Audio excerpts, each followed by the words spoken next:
انس بن مالک رضی اللہ تعالیٰ عنہ فرماتے ہیں میں حاضر تھا جب ایک شخص آیا اور اس نے آ کے پوچھا حضور قیامت کب آئے گی؟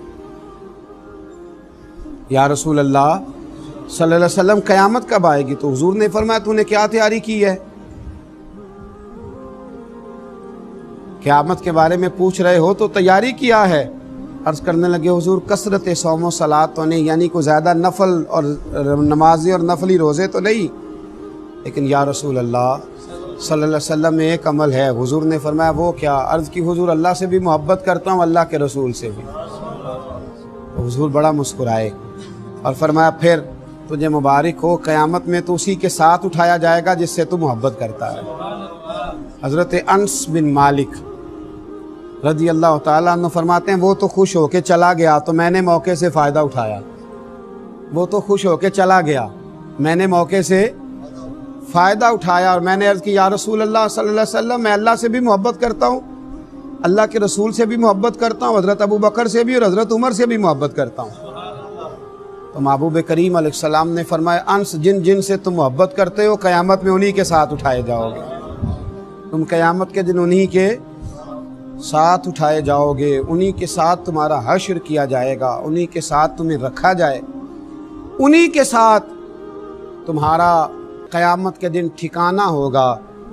تو حضرت انس بن مالک فرماتے ہیں ایک دن مجھے وہ خوشی ملی تھی جب میں نے کلمہ پڑھا تھا، اور ایک دن میں خوش ہوا تھا جب نبی پاک مدینے آئے، اور ایک میں خوش ہوا جس دن حضور نے یہ فرمایا کہ جو جس سے محبت کرتا ہے قیامت میں اسی کے ساتھ اٹھایا جائے گا۔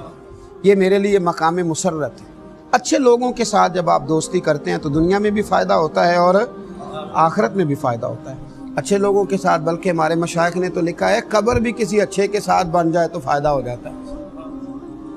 کسی اچھے آدمی کی صحبت میں قبر ہو جائے اس کا بھی فائدہ ملتا ہے، اس کا بھی بھلا ہوتا ہے، اس کا بھی نفع نصیب ہوتا ہے، اس کے سبب بھی انسان پر رحمت کی جاتی ہے اگر پڑوس اچھا مل جائے۔ حضرت عبداللہ ابن مبارک رحمت اللہ علیہ کا پڑوسی تھا تو وہ مکان بیچنے لگا،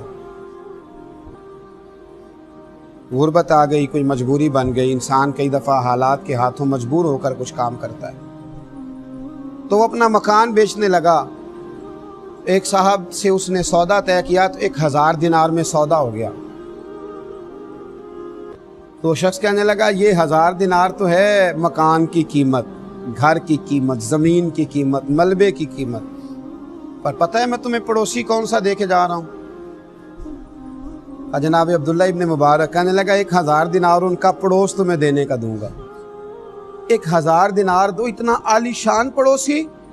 اور پھر مکان بیچنے والا رو پڑا، کہنے لگا یہ وہ والا پڑوسی ہے جس کی برکت سے مجھے دین کی توفیق بھی ملتی ہے اور میرے اوپر اللہ کی رحمتیں بھی نازل ہوتی ہیں، یہ میرا وہ والا پڑوسی ہے۔ 1000 دینار لوں گا ان کا پڑوس دینے کا کہ اتنا اعلیٰ قسم کی صحبت مجھے میسر تھی، میرے بچے انہیں دیکھ دیکھ کر دین کا رنگ اختیار کرتے تھے، میری اولاد انہیں دیکھ دیکھ کر آگے بڑھتی تھی، تو میں 1000 دینار فقط اس چیز کا لوں گا۔ حضرت عبداللہ ابن مبارک کو جب پتہ چلا کہ میرے پڑوسی کے میرے بارے میں نظریات کیا تو بلایا، فرمایا میاں یہ تو نے کیا کیا، میں کہاں اس قابل ہوں۔ عرض کی حضور میں نے کبھی خوشامد کرنا نہیں چاہی، پر میرے دل سے پوچھ کے دیکھیں آپ کتنے بڑے ہیں، کبھی آپ پوچھیں مجھ سے آپ کتنے شاندار ہیں، آپ کی کیا بات ہے، آپ یہاں ہیں تو میں کتنی سکھ میں ہوں، کتنی آسانی میں ہوں۔ تو حضرت فرمانے لگے تو مکان نہ بیچ، تیری جتنی ضرورت ہے وہ میں پوری کر دیتا ہوں۔ اچھی صحبتیں، اچھے پڑوسی، اچھے لوگ، اچھے، لیکن ہمارے ہاں قدر نہیں ہوتی، ہمارے ہاں قدر نہیں ہوتی، چراغ کے بالکل نیچے اندھیرا ہو جاتا، دور دراز سے آ کے لوگ فیض آور ہوتے ہیں، لیکن قرب و جوار والے اکثر بے فیض رہ جاتے ہیں، دور رہ جاتے ہیں، چونکہ ہم قدر نہیں کر پاتے۔ اگر اچھی صحبت میسر آئے تو پیار کریں اور دوستی کے حق ادا کرنے کی کوشش کریں، مقدور بر خدمت کریں، مقدور بر آگے بڑھیں۔ لوگ تلاش کرتے رہے وہ زمانہ، دیکھیں نا صحابی کس سے بنتا ہے؟ صحبت سے بنتا ہے، صحابی اچھی صحبت سے بنتا ہے، ان کو اچھی صحبت میسر آئی تو وہ صحابی بن گئے، اور جن کو اچھی صحبت میسر آئی صحابہ کی تو وہ تابعی بن گئے۔ بغداد میں بارش نہیں ہوتی تھی، قحط کا زمانہ تھا، اب تو الحمدللہ تعالی اللہ تعالی ہمیں فضل فرمائے قحط نہیں ہوتا، تو جن علاقوں میں ابھی بھی خشک سالی ہو جاتی ہے وہ بیچارے بڑے پریشان ہوتے ہیں۔ اللہ تعالی ہمارے حال پر رحمت فرمائے اور اللہ ہمیں خشک سالی سے محفوظ فرمائے۔ جن علاقوں میں خشک سالی ہوتی تھی وہ بڑے پریشان ہوتے تھے۔ تو بغداد کہہ رہا ہوں، بستام میں نا بارش نہیں ہوتی تھی، خشک سالی ہو گئی، لوگ بڑے پریشان تھے۔